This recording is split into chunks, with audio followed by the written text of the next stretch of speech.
Baik. Pertama, jangan belajar sifat 20. Karena sifat 20 itu bukan tauhid para nabi dan para rasul. Itu tauhidnya ilmul kalam.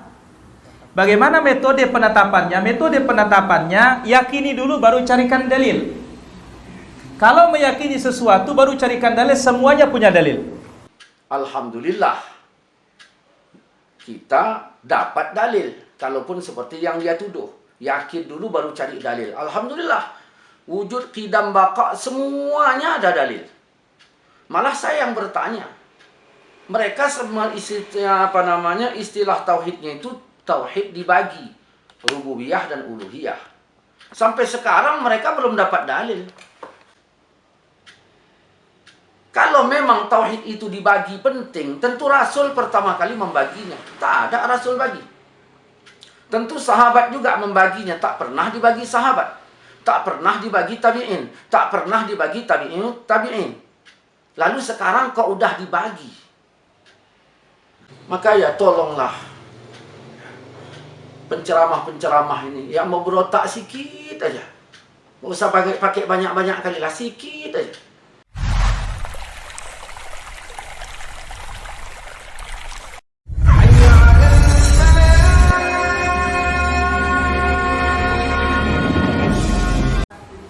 Baik. Pertama, jangan belajar sifat 20. Karena sifat 20 itu bukan tauhid para nabi dan para rasul. Itu tauhidnya ilmul kalam. Bagaimana metode penetapannya? Metode penetapannya, yakini dulu baru carikan dalil. Kalau meyakini sesuatu baru carikan dalil, semuanya punya dalil. Ya. Pada suatu saat ada salah satu partai ternyata di nomornya paling tengah. Dibuatinlah dia dalil. Apa katanya? Khairul umur awsatuha. Perkara yang paling baik yang tengah-tengah, maka pilih ini nomor ini tengah-tengah dia katanya. No, kalau nyocok-nyocokin itulah dia metode ahlul kalam. Jadi yakini dulu baru carikan dalil. Ya sama kasus dulu. Orang ngunduh pisang itu supaya matang, orang begawe dulu di dalam dalam tanah pakai asapnya. Bayangkan pisang bisa matang gara-gara asap, sekedar asap apa? Bobok itu, daun kelapa itu. Nah kita ini kok tembakau nggak matang-matang di dalam ya? Apa katanya orang dulu supaya cepat matang pisangnya? Wal yatama wal masakin. Yatama ya masak. Ilo benar nih para jemaah. Wal yatama wal masakin. Yatama ya masak. Itu katanya zikirnya, doanya untuk ngunduh pisang.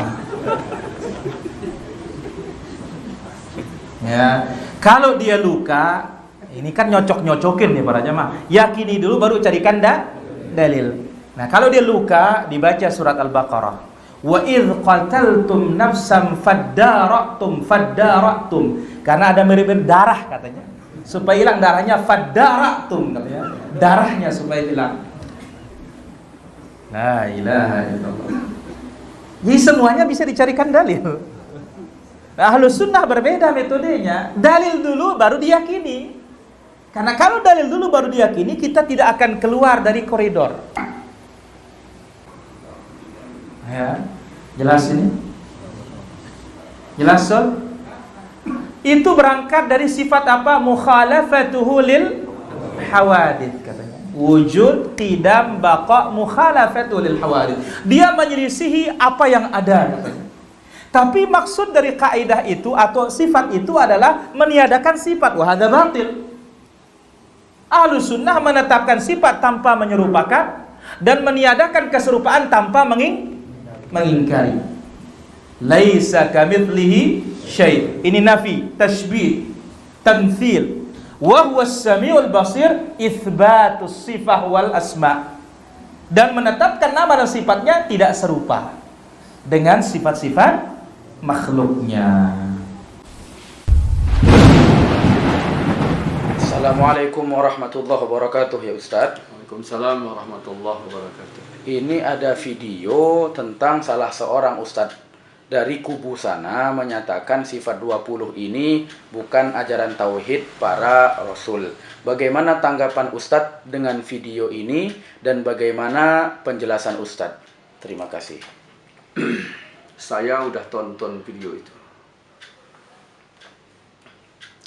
Berarti mereka mengkafirkan kita.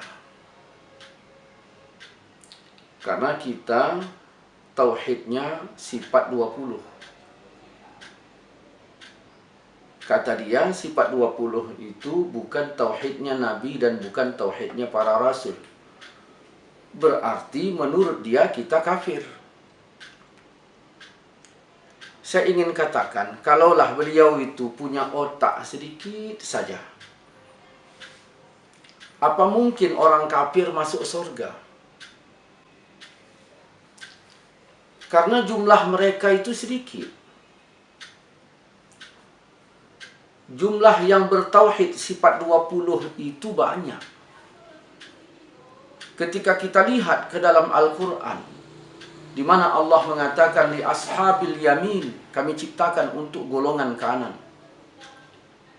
Yang maksudnya golongan kanan itu ahli surga. Apa kata Allah? Sullatum minal awwalin wa sullatum minal akhirin. Golongan kanan itu mayoritas awal, mayoritas akhir. Dan itu fakta. Islam mayoritas ini dia sifat 20. Dari 4 mazhab Hanafi, Maliki, Syafi'i, Hambali.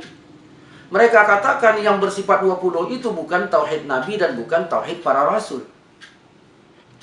Pertanyaannya adalah, kalaulah memang bukan tauhid Nabi, bukan tauhid para rasul, berarti kan kafir. Lalu tambahnya sehingga menjadi mayoritas masuk surga, itu siapa? Makanya saya katakan, andaikan ya beliau ini punya otak sikit saja, barangkali tak begitu ceramahnya. Saya bukan menyerang beliau. Saya membantah serangan beliau terhadap Islam mayoritas di dunia ini. Jadi jangan sempat nanti dituduh, Abi Maulana menyerang. Bukan. Membalas serangan beliau yang mengkafirkan orang yang belajar sifat 20.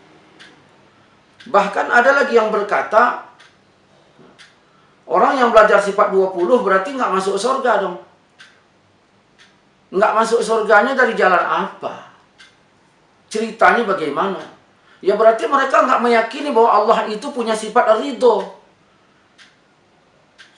Saya ingin katakan, andaikan mereka punya otak sikit saja, hendaknya tolonglah dipahami tauhid-tauhid yang selama ini kita pelajari. Dalam sifat 20 itu kita menjelaskan wajib dan mustahil. Allah ada, mustahil tiada. Allah kuasa, mustahil Allah lemah. Sedangkan sifat-sifat Allah yang lainnya, Allah menghidupkan. Apakah Allah mustahil mematikan? Maka yang kita pelajari dari sifat 20 itu membahas masalah wajib dan mustahil. Ketika Allah wajib wujud, berarti mustahil tidak wujud.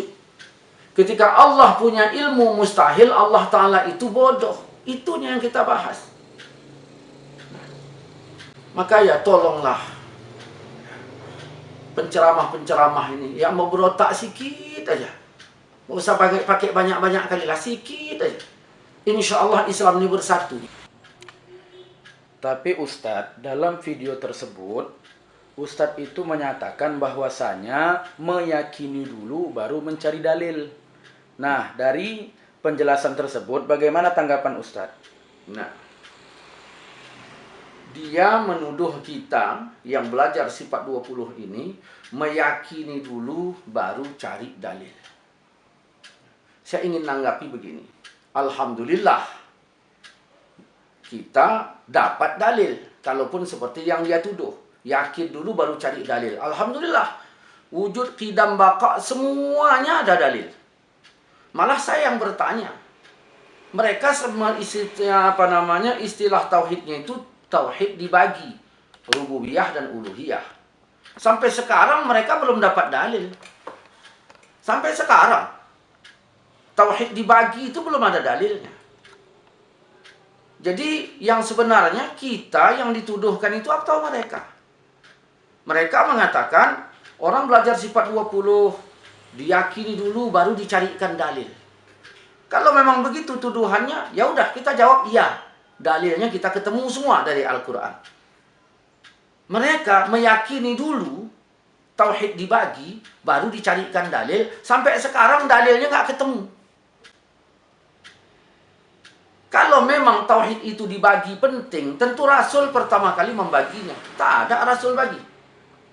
Tentu sahabat juga membaginya. Tak pernah dibagi sahabat. Tak pernah dibagi tabi'in. Tak pernah dibagi tabi'in. Lalu sekarang kok udah dibagi. Mau dari sisi mananya lagi coba?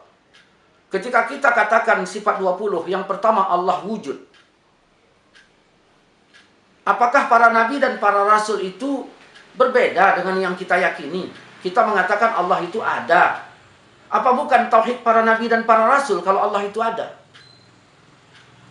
Kemudian orang bertanya, sejak kapan Allah itu ada? Kita jawab, Allah itu qidam. Apakah bukan tauhid para nabi dan para rasul kalau Allah Subhanahu wa taala itu qidam?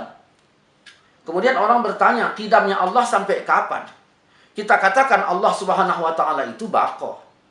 Apakah bukan tauhidnya para nabi dan para rasul bahwa Allah itu baqa? Wujud, qidam, baqa, mukhalafatuhu lil hawadis, qiyamuhu ta'ala binafsih. Apa bukan tauhidnya para rasul? Saya ingin katakan, ya mbok, kalau punya otak itu ya mbok dipakailah sikit. Saya bukan menyerang ya. Saya hanya membalas serangan. Wallahu a'lam.